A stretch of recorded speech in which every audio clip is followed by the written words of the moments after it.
Seigneur, nous te prions pour ta parole que tu vas nous apporter ce matin. Le désir de ton cœur, c'est de nous équiper sur le chemin, de nous encourager sur le chemin de notre destinée. Ce n'est pas toujours simple, mais on a besoin d'être encouragé et fortifié par toi. Merci parce que tu l'as fait avec les disciples d'Emmaüs. Tu le fais avec tous ceux qui désirent marcher avec toi. Et que dans toutes ces choses, la gloire te revienne dans nos cœurs, dans nos vies et sur notre foi en Jésus. Amen. Voilà, on peut prendre nos Bibles dans le livre de Josué, chapitre 1, verset 9. Avant de commencer, vous présentez les salutations des églises de Reims, Épernay, Verdun, avec qui j'étais au camp de jeunes hier et avant-hier à Stenay. Voilà, le pasteur Emmanuel vous salue bien. Après la prédication de l'évangile, des annonces seront faites. Voilà, Josué chapitre 1, verset 9, on le lit ensemble. Ne t'ai-je pas donné cet ordre, fortifie-toi et prends courage. Ne t'effraie point, ne t'épouvante point, car l'Éternel ton Dieu est avec toi dans tout ce que tu entreprendras. Bien-aimés du Seigneur, mes frères et sœurs, la peur est une réalité. La peur de beaucoup de choses, la peur de l'échec, la peur du monde, la peur de l'oppression, la peur du lendemain, la peur du rejet, la peur de manquer, la peur d'échouer. On a plusieurs peurs qui nous envahissent. Et même les plus grands hommes de Dieu ont tremblé. Vous vous souvenez de l'histoire de Élie, qui a fait des prodiges avec Dieu lorsqu'il a fait descendre le feu du ciel. Amen. Mais qui a eu peur après parce que Jézabel voulait en finir avec lui. Plusieurs hommes de Dieu ont tremblé. Et c'est humain, c'est naturel. Dieu le sait. Mais ici, dans ce texte-là, Josué, à la mort de Moïse, devait conduire un peuple entier dans la terre promise. Il a vu comment ça a été difficile avec Moïse, parce que non seulement Moïse parlait bouche à bouche avec Dieu, n'est-ce pas? Mais ça n'a pas empêché les difficultés. Donc il s'est dit, mais pourquoi moi? Est-ce que je vais y arriver? Peut-être que tu te poses la question pour toi, mais c'est difficile. Quand je regarde mes problèmes, quand je regarde ma vie, quand je regarde tout ce qui m'entoure, c'est difficile. Est-ce que je vais y arriver? Est-ce que je vais arriver jusqu'au bout? Est-ce que le Seigneur viendra me chercher? Est-ce que? Mais la réponse que Dieu te donne ce matin, ne t'ai-je pas donné cet ordre? Il parle à des hommes et des femmes qui s'engagent dans la foi. Ne t'ai-je pas donné cet ordre? Fortifie-toi et prends courage. Ne t'effraie point, ne t'épouvante point, car l'Éternel ton Dieu est avec toi dans tout ce que tu entreprendras. On peut dire que la Bible parle de ce verset-là, de Genèse à Apocalypse. Jésus nous a redit, je serai avec vous tous les jours. Pas quand vous êtes à l'église, pas quand vous êtes bien. Je serai avec vous tous les jours. Prenez courage. Amen. Je veux dire à quelqu'un ce matin, prenez courage. Ça ne veut pas dire que ça efface tous les problèmes. On en a parlé jeudi. Mais prenez courage, car je serai avec celui qui décide de me faire confiance. Amen. La tâche était immense pour Josué. Ses appréhensions étaient légitimes, comme les tiennes, comme les miennes. Mais c'est précisément dans ces moments de doute que Dieu nous rappelle, ne crains pas, car je suis avec toi. Amen. Permettez-moi de commencer par une petite image. Un petit garçon doit traverser un pont suspendu qui bouge. Vous savez, dans les campagnes, où nous en Afrique, on en a quelques-uns. Et le petit pont suspendu bouge au-dessus d'une rivière et c'est en hauteur. Il y a des pentes et machin, j'en ai vu dans les Vosges. Ce n'est pas Alan qui me contredira. Le pont tremble et le petit garçon n'ose pas avancer. Mais son père lui dit, donne-moi ta main et marche. L'enfant n'arrête pas d'avoir peur, mais il avance pas à pas, car il sait que son père ne le lâchera pas. Mieux, il sait que son père l'aidera à arriver jusqu'au bout. Amen. De la même manière, marcher par la foi, ce n'est pas ne jamais trembler, mais c'est avancer en tenant la main de notre Père Céleste. Que quelqu'un me dise Amen. en tenant la main de notre Père céleste. Bien-aimés, je veux nous rassurer, je veux me rassurer, je veux vous rassurer. La peur est naturelle. Les appréhensions sont naturelles. C'est le signe que nous sommes humains. Amen ou pas? Mais Dieu nous appelle au courage. Josué, non seulement, il pouvait se sentir incapable, il pouvait avoir peur, mais il se sent incapable. Moïse est parti, mais est-ce que moi je vais y arriver? Mais Dieu lui dit, fortifie-toi et prends courage. On dit souvent de certains anciens, mais est-ce que je pourrais faire comme Paul? Est-ce que je pourrais faire comme Pierre? Est-ce que je pourrais faire comme ceux qui ont marché avec Dieu jusqu'au bout? Mais Dieu nous dit, fortifie-toi et prends courage. Pour vous dire que la peur est une réaction humaine normale. Qu'on ne vous juge pas là-dessus. Que personne ne vous juge là-dessus. Ni pasteur, ni église. C'est normal, c'est humain, la Bible dit. Mais il ne faut pas rester paralysé par la peur, car ça nous empêchera de saisir les promesses de Dieu. Amen. Pourtant, il a réservé des promesses pour nous. Fais-moi confiance. Je serai avec toi. Peut-être que toi aussi, tu hésites devant un nouveau travail. Tu hésites devant une situation administrative. Tu hésites devant des problèmes de famille. Tu hésites par rapport à ta santé, à faire confiance à Dieu. Mais n'aie pas peur. Dieu te dit, n'aie pas peur. Avance, car je marche avec toi. Et même si tu tombes, je te relèverai. Amen. Même si tu tombes, je te relèverai. Je te relèverai. Tout ça pour dire, même encourageons-nous les uns les autres. L'Église, c'est ça.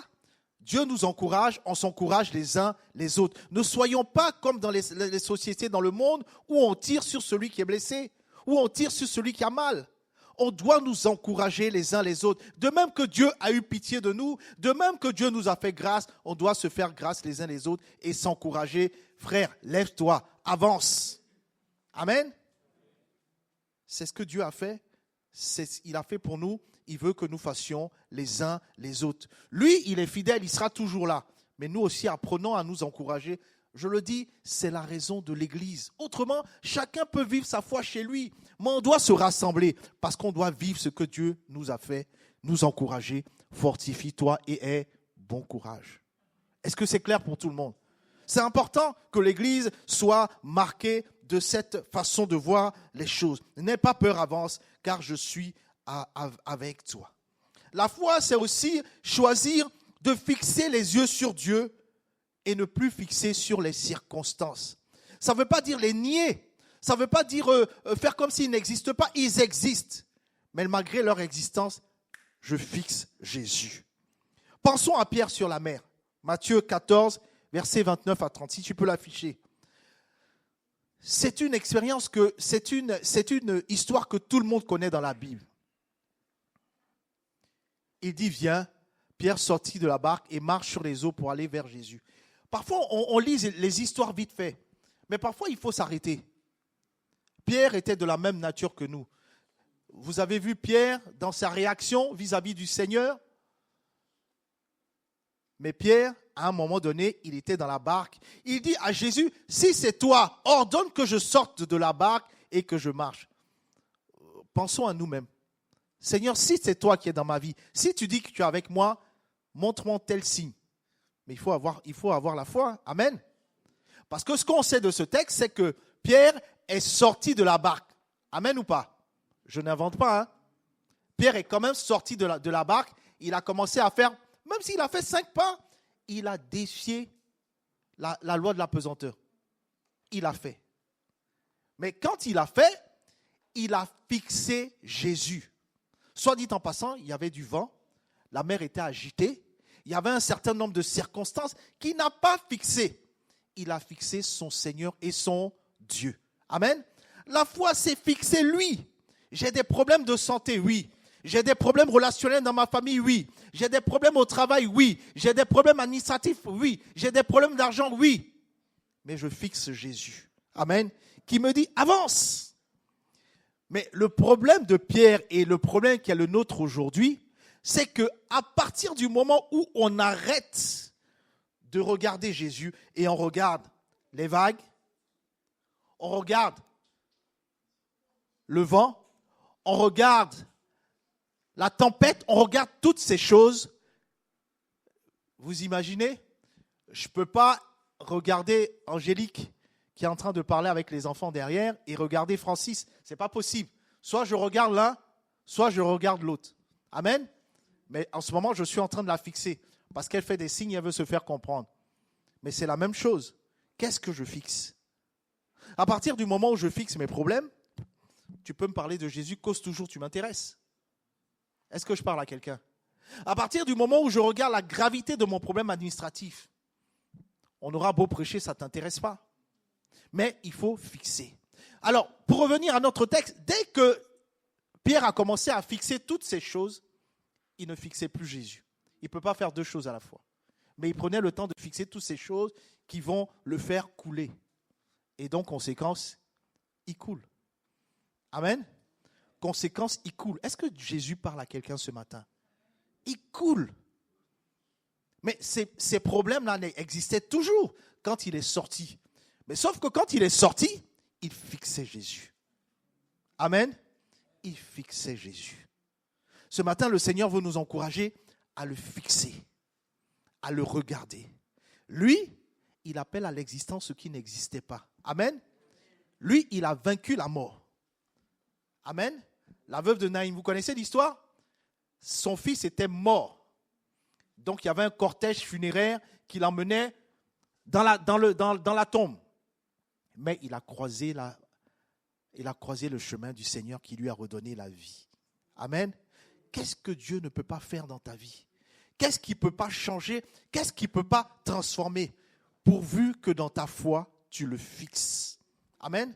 Ça ne se fera pas comme tu veux, au moment où tu veux, mais ça se fera parce que tu l'as fixé. Donc le problème n'était pas le vent, le problème n'était pas les vagues qui étaient là déjà. Le problème était le regard de Pierre. Bien-aimé, la peur se nourrit des circonstances. Le stress se nourrit de tout ce qui ne va pas. Amen. La foi, elle, à la différence, elle se nourrit de la présence et de la fidélité de Dieu que je fixe. Amen. David face à Goliath. Vous imaginez? Là encore, il peut dire, mais ils ont eu peur. Ce sont des soldats chevronnés. Moi, je ne suis qu'un enfant. Mais il a le courage. Il fixe Goliath. Il dit à Goliath, mais moi, je viens contre toi au nom de l'Éternel. Il fait 3 têtes de plus que lui. Amen. David n'était pas meilleur que nous. David a fait un choix de fixer Dieu et de se concentrer sur la puissance et la fidélité de Dieu qui marche avec moi. Amen. Ça vous parle ou ça ne vous parle pas? Amen. C'est important que ce que je dise, vous ne dites pas c'est Yvan. Non, ce n'est pas Yvan, c'est Jésus. C'est Dieu qui parle. Je parle de lui. Si j'ajoute quelque chose, dites-moi non là, ce n'est pas vrai. Parce que c'est lui qui veut parler à nos cœurs. C'est lui qui veut nous encourager. C'est lui qui veut nous fortifier. C'est lui qui nous dit, avance, n'aie pas peur, car je marche avec toi. David voyait un géant trop grand pour être manqué. C'est la perspective qui s'est donnée. Car Dieu était avec lui. Il avait la conviction que Dieu était avec lui. Il avait l'espérance que Dieu était avec lui. Il ne pouvait pas rater Goliath. Amen. Donc, tout est question de perspective. Est-ce que je me dis, mais il est trop grand et il va m'anéantir?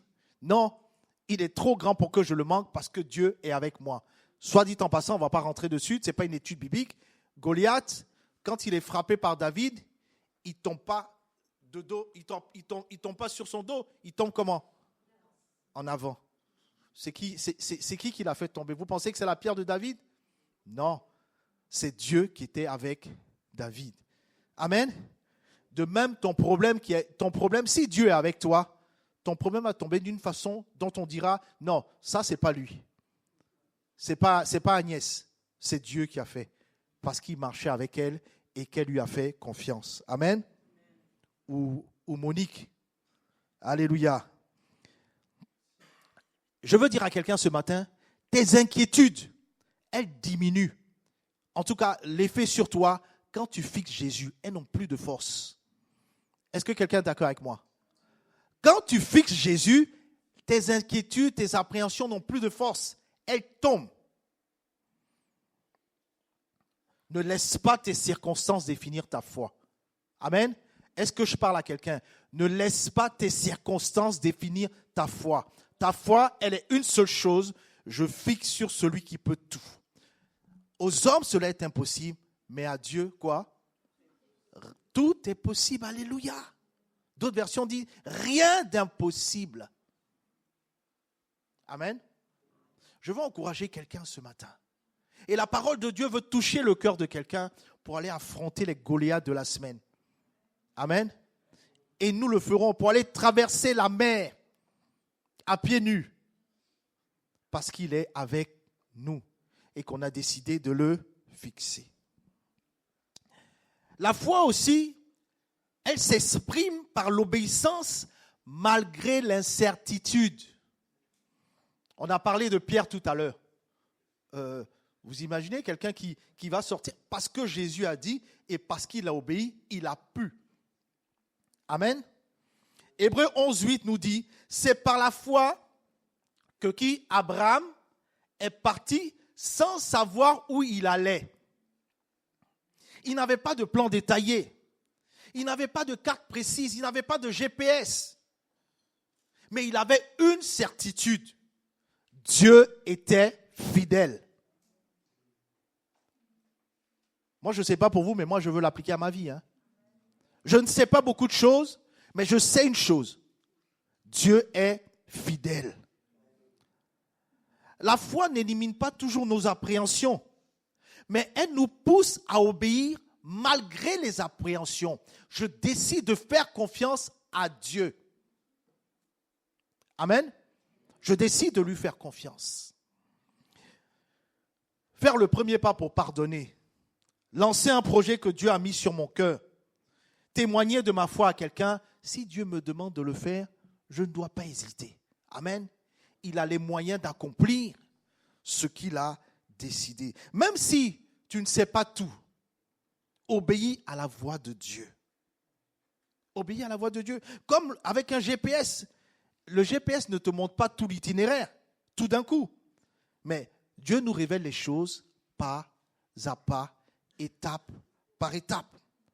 Notre rôle est de suivre les instructions petit à petit. Amen. Ne t'ai-je pas dit? Ne t'effraie point. Prends courage et fortifie-toi. Lui, il connaît la fin de la route. Mais moi, je ne connais pas la fin de la route. Lui, il connaît toutes les étapes. Il sait si ça va être difficile ou pas. Mais il sait qu'il sera avec toi et qu'il te portera. Parfois, dans notre foi, on a besoin de vivre ces choses. Dieu sait qu'on doit vivre ces choses. C'est pour ça qu'il dit de façon répétitive, ne t'effraie pas, fortifie-toi et aie bon courage. Il le dit au moins 5 fois à Josué. Ce matin, il veut te le dire encore, même s'il y a les problèmes. Fais-moi confiance, fixe-moi, regarde à moi. Amen. Il y a des témoignages, plein de témoignages, où on voit la main de Dieu accomplir des choses qu'on n'aurait même pas espérées. Mais il a fait parce qu'il est Dieu, parce qu'il est fidèle. Amen. Arrêtons de penser qu'on peut régler nos problèmes nous-mêmes. On ne peut pas. Si on pouvait les régler, ça se saurait. Mais si nous sommes là, c'est parce qu'un jour, on a décidé de mettre notre foi en Dieu.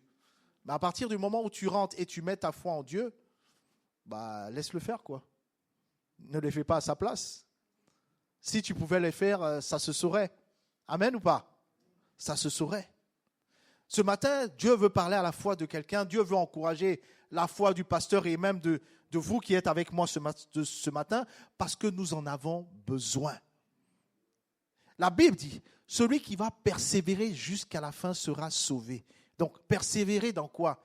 Dans la foi, malgré les circonstances, dans la foi, malgré ce qui nous entoure, dans la foi, malgré les peurs, dans la foi, malgré la dureté du chemin. Alléluia! Je veux persévérer jusqu'à la fin. Amen. Je parlais à quelqu'un ce matin et je lui disais, on a besoin d'arriver au bout ensemble. Amen. Ensemble. Mais ayons cette foi qui est la même, cette foi selon laquelle Dieu nous dit, ne t'effraie point, mais prends courage. Le courage, c'est l'une des qualités des hommes et des femmes de foi. Que quelqu'un me dise Amen. Parce que c'est courageux, hein? Hein, Françoise? C'est courageux. Et c'est pourquoi je le fais et je le ferai. Ne pensez pas que je fais une fixation sur vous. Mais les aînés, on vous regarde. On vous regarde par rapport à votre chemin de foi. Mais malgré tout, vos vies ne sont pas parfaites, vos vies ne sont pas sans difficulté, mais vous avez décidé de continuer, de persévérer, de manifester un certain courage et nous vous suivons. Amen. C'est pourquoi les aînés, si vous pouvez, parfois, c'est une doléance, hein, si vous pouvez le faire, vos témoignages seront les bienvenus. Parce que nous, on découvre, nous, on arrive, mais vous êtes passé par certaines situations difficiles, mais malgré tout, vous avez décidé de continuer à faire confiance en Dieu. Amen. Je nous encourage ensemble. Je parle des aînés, mais je parle aussi des anciens dans la foi. Amen. Les gens l'observent. Vous savez que c'est une marque de l'église de Bar-le-Duc. Ça rassure. Moi, je vous assure que j'arrive dans cette église pour la première fois, je m'assois derrière là-bas et je vois un rang des aînés. Ça rassure. Amen. Ça rassure. On se dit, ah oui, jusqu'à cet âge-là, on continue cette affaire de Dieu. Ça rassure. Surtout si on s'encourage ensemble. Amen. Il y en a qui ont des bobos, il y en a qui ont des difficultés, mais on décide de persévérer ensemble parce que la promesse de notre Dieu est réelle et fidèle. Amen. Mes amis, mes bien-aimés, mes frères et sœurs, la peur est réelle, les appréhensions sont réelles, les circonstances sont réelles, mais Dieu est plus grand. Que quelqu'un me dise Amen. Dieu est plus grand. Comme Josué, il nous dit, ne crains pas, car je suis avec toi. Il le dit à quelqu'un, reçois-la dans ton cœur et accepte-le. Comme Pierre, il nous apprend à fixer nos yeux sur lui, plutôt que sur les vagues, plutôt que ce qui se passe autour de nous. Fixer les regards sur Jésus. Comme Abraham, il nous appelle à marcher, même quand tout n'est pas clair, même quand je ne vois pas tout, je décide de faire confiance. Souvenons-nous de cette image, une autre image. J'aime bien les images. Hein. Je ne sais pas pour vous si ça vous parle un peu plus. Un avion dans la tempête. Les passagers paniquent parce qu'il y a des trous d'air. L'avion est chahuté. Mais il y a un petit enfant, encore un enfant, qui reste calme. On lui demande, pourquoi tu n'as pas peur, mon petit? Il répond, parce que c'est mon papa qui est le pilote. Et je connais mon papa. Amen. Vous savez ce qu'il fait pendant que tout le monde est en panique, en train de prier, réciter les mêmes prières, attraper son siège. Lui, il est en train de faire un coloriage. Il est en paix, alléluia. Il connaît son papa. Est-ce que tu connais Jésus? C'est bien de le chanter, mais est-ce que les chants ne sont pas devenus une tradition? Est-ce que je le chante et ça me rappelle qui il est? Amen. On l'a chanté, même si les océans... Mais il faut le chanter, mais il faut le vivre. C'est une ressource pour nos cœurs pour dire malgré les difficultés de la tempête, il est là. Je les traverserai avec toi. Je ne serai pas submergé. Même si je passe par le feu, je ne serai pas brûlé. Parce qu'il est fidèle et il est avec moi. D'accord ou pas, Elénie? Alléluia. L'évangile, cette bonne nouvelle, c'est de dire malgré tes problèmes, il est là. Il est là. Bien-aimé, notre Père est le pilote de nos vies. Est-ce que quelqu'un m'entend? Le Seigneur Jésus est le pilote de nos vies. Le pilote de ta vie, le pilote de ma vie, du moins si je veux. Parce que si je veux être le pilote moi-même, ça change tout. Hein. Amen ou pas? L'Éternel est le pilote de nos vies. Il est au contrôle. Alors avançons même tremblants, mais sa main nous soutient. Pour terminer, Seigneur, Je veux le dire et je veux que vous soyez avec moi pour le dire, pour le confesser même dans vos cœurs. Je choisis de marcher, même avec mes peurs, car je sais que tu es avec moi. Amen. Je veux dire à ma foi, souviens-toi qu'il est là, qu'il est avec moi, qu'il ne m'abandonnera jamais. Il me demande de le fixer. Il me demande de lui faire confiance, même quand tout n'est pas clair. Il me demande de lui donner mon fardeau. On va fermer les yeux et on va dire au Seigneur dans la prière. On va reméditer sur ces paroles que le Seigneur nous partage ce matin au travers de mon humble bouche. Le Seigneur nous appelle à lui apporter toutes ces choses qui nous empêchent d'avancer. Et nous voulons lui dire ce matin, Seigneur, nous venons devant toi avec nos craintes. Nous venons devant toi avec nos appréhensions. Nous venons devant toi avec nos inquiétudes. Mais tu nous rappelles aujourd'hui, comme tu l'as dit à Josué, ne crains pas, car je suis avec toi. Nous voulons déposer à tes pieds tout ce qui nous paralyse, tout ce qui nous empêche d'avancer vers ta parole, vers toi, vers ce que tu nous demandes de faire. Donne-nous le courage que Josué a eu. Le regard fixé sur Jésus comme Pierre sur la mer. Donne-nous d'avoir l'obéissance d'Abraham qui a marché sans savoir où il allait. Seigneur, ce matin encore, je ne l'ai peut-être pas fait, mais je veux choisir de mettre ma main dans la tienne. Même si je tremble, tu acceptes mon humanité, mais je veux avancer par la foi. Parce que nous savons que tu es fidèle. Nous savons que tu nous conduis dans tes promesses. Remplis nos cœurs ce matin de ta paix. Fortifie notre foi et guide chacun de nos pas. Je dis bien chacun de nos pas. Là où il y a la peur de l'avenir, donne-nous de l'assurance éternelle, Dieu. Là où il y a les inquiétudes, apporte-nous ta paix. Là où il y a des hésitations, accorde-nous le courage d'obéir. Ce matin, nous voulons faire un pas de foi aujourd'hui avec toi. Nous allons déclarer ensemble, si vous le voulez bien, vous répétez avec moi, ce matin, je choisis de marcher, même tremblant, parce que tu es avec moi. Saint-Esprit, grave cette décision dans mon cœur, afin que je reparte d'ici, non pas avec la peur, mais avec la conviction que tu es fidèle et que ta main soutient chacun de nous par la foi. Amen. Que Dieu nous bénisse. Alléluia.